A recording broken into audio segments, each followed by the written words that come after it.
खबर है घोसपुर में घोसपुर पुलिस गुजे इतला ते छापो हणी बलूचिस्तान के इलाके जाफराबाद के रहवासी बिन जणन जावेद और फराज अहमद लखण के मुबैन अगवा थियण खां बचाए वरतो। बिन्हीं जणन के धोखे से औरताणे आवाज़ में घुराए ॾुआरण अगवा जो मनसूबो जोड़ियो। पुलिस की दावा मिलियल ॼाण मूजिब SSP कश्मीर कंदकोट के तर्जमान मीडिया के बुधायो तो बलूचिस्तान के इलाके जाफराबाद के रिहायशी बिन सौटन फराज अहमद और जावेद अहमद लखण के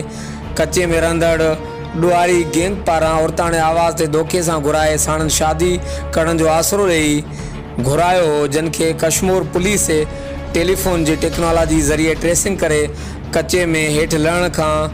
अगु रोके वरतो ऐं खेनि राजा लाड़े भर से खंबे वरतो। अगवा का बची वियल बिन्हीं जण मीडिया के बुधायो तो सनम नाले औरत साणन